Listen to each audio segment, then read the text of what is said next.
you seeing, and what are the shifts that you've seen in the marketing of luxury real estate for high-end homes? Talking both to sellers and agents that might be watching this, but what have you seen working? What's not? Where are you shifting your energy? Give us an elaboration on that. Well, one thing that has not changed from when I began is the whole concept of high touch. And high tech makes it easier to be high touch. So when I first began, you have to understand, you're so young, this cracks me up. But anyway, when I began in real estate, there was no such thing as a photocopy. There was no such thing as making a copy, sending a fax. There was no such thing as word processing. When you wanted to type a letter to somebody, you either typed it with in my case, I had a Remington typewriter. I bought it in college for $75. It's all I could afford. And the typewriter typed in script because I couldn't afford a typewriter that typed in regular letters. So I had to buy one that typed in script. And so you were typing, and if you made a mistake, you either had to, turn the paper up and get a little white out, which you could get high at the same time while you're fixing it. Multifaceted. Yeah, we always like to multitask. And or you could have like a little piece of white paper and you'd type over the white paper, and that would put a piece of white over the mistake. I mean, to me, the biggest high-tech revolution in my business came on a rainy afternoon in a Burger King parking lot where I was sitting in my car with an IBM salesman buying a Selectric 2 typewriter that had liftoff tape. It was $1,059 for the extra wide carriage because you see, I used to type 100 letters every single night at home at night. I understood the concept of high touch, which meant personal. So in those days, you could mimeograph. Another way to get high, you could smell the, smell.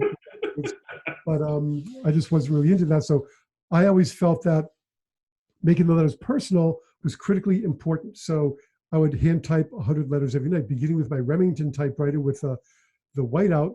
And then when the IBM Selectric 2 typewriter came out with, it actually had an extra ribbon with stickiness on it. So you type over your mistake, it would take the ink right off the paper. Then you could type the new letter where you made the mistake. It was revolutionary. That was like so high tech. And then so all the real estate agents watching this who have a fear of prospecting or don't want to knock doors or make phone calls, imagine trading that fear for having to type by hand 100 letters a night. Right. Much respect. Right. So then after that, this Italian company, Olivetti, came out with a ET-231. I can't believe I remember all this stuff. I remember stuff that's far away. I can't remember this morning. But anyway, and that you could actually store the letter and it would stop at a point where you could type in something personal. So now we have word processing. So basically the theme of high touch has not changed in all these decades. The way we can arrive at that through high tech is so much better. So as people would get more and more into texting and emailing and voicemailing and instant messaging, I really think that the tactile experience of holding a piece of paper in your hand where somebody took an instrument, a pen, a pencil, a crayon, and made marks on that paper. Think about this.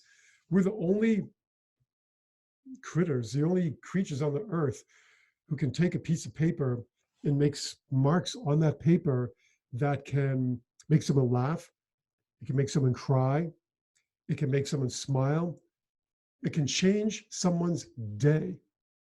Someone to be having a bad day, and depending on what you scratch on that piece of paper, you can totally change their whole day. So yeah. I think that we're getting back to a lot of the high touch stuff we used to do in the old days, which is handwritten notes, hand typed letters or word processed letters, highly personalized, is more important than ever, because as we move at a faster pace with abbreviated, bad grammar, texting and instant messaging with symbols and memes or mimes or whatever those things are. Having a piece of paper in your hand.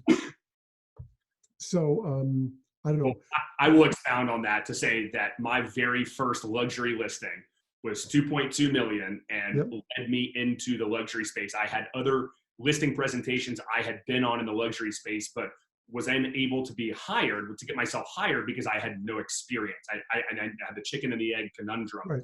And my very first seller to hire me came from a handwritten note at an open house, of which I never received one piece of feedback or follow-up. They never responded.